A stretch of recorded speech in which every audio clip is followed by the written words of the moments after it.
Tell Father Higgins, for God's sake. Save it for confession. Jesus, let's get the hell out of here. We can't just forget about it.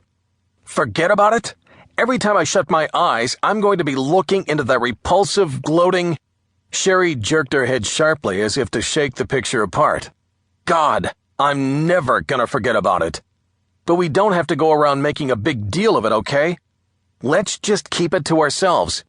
It's water over the dam, you know? They had already left half the town behind.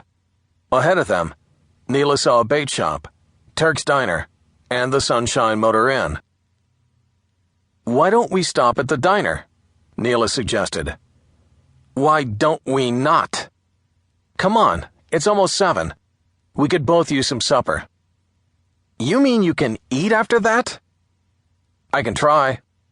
I'd sure like to get out of the car and relax at least. Try to think it out, talk it over. Besides, there's no telling when we'll hit another restaurant. You call this a restaurant? Hey, this is your kind of joint, probably filthy with greasy spoons and characters. Sherri managed to smile. Okay, but let's keep the freak to ourselves. Neala turned onto the gravel parking area and shut down the engine. They latched the roof into place, rolled up the windows, and locked the doors. Before starting across the gravel, Neala stretched. She was stiff from the long day in the car. Standing on tiptoe, shoulders straining back, she felt the luxury of her tensing muscles. The movement pulled her shirt taut across her chest. She liked its feel against her nipples, and thought how long it had been since she felt the eager touch of a man's fingers or tongue on her breasts. Maybe up in Yosemite, she'd get lucky. Meet a rugged mountain man. One for Sherri, too. I'm not selfish. I feel almost human again, she said, meeting Sherri behind the car. They crossed the gravel lot to the entrance of the diner. Sherri pulled open the screen door, and they entered. Neala liked the warmth. The familiar aromas made her long for a cheeseburger and French fries. Counter? She asked, seeing a pair of empty stools at the end. The other half a dozen were occupied. Let's take a table, Sherri said, surprising her. Sherri usually preferred the counter, where she struck up conversations with nearby strangers. Not tonight, apparently. They slid into a booth on the side, facing each other. Sherri's eyes briefly met Neala's, then lowered. Buck up, partner, Neala said. Sure thing. Don't be this way, please. Oh, how should I be? Be the gutsy champ we all know and admire. That didn't even get a smile from Sherri. Neala needed that smile. She'd never felt so frightened, so alone.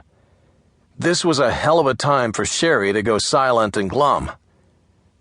Would it help if I apologize? Neala asked. It's not your fault.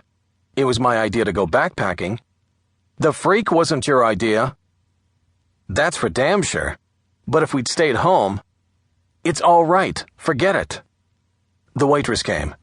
Sorry to keep you folks waiting, she said. She set water glasses on the table and handed out menus. When she left, they studied the menus. Usually, they would talk over the offerings, maybe decide to split an order of fries or onion rings, discuss whether to blow it and have milkshakes. Tonight, they were silent. The waitress returned. Ready to order? Neala nodded. I'll have one of your Turk burger specials and an iced tea. She watched the gaunt, unsmiling woman write it down. Can't anybody smile tonight? She wondered. This gal ought to be happy as a lark with a ring like that on her pinky. A patty melt, Sherri said. Fries and a Pepsi. The woman nodded and walked away. Sherri watched her, frowning. Did you get a load of her ring? Neala asked, hoping to break the somber mood. How could I miss it? The thing nearly blinded me. Do you suppose it was glass? Looked real enough to me. I'm no expert, of course. Besides, I left my jeweler's loupe at home. Neala laughed and saw the hint of a smile on Sherri's face. It looked like a wedding ring, she said.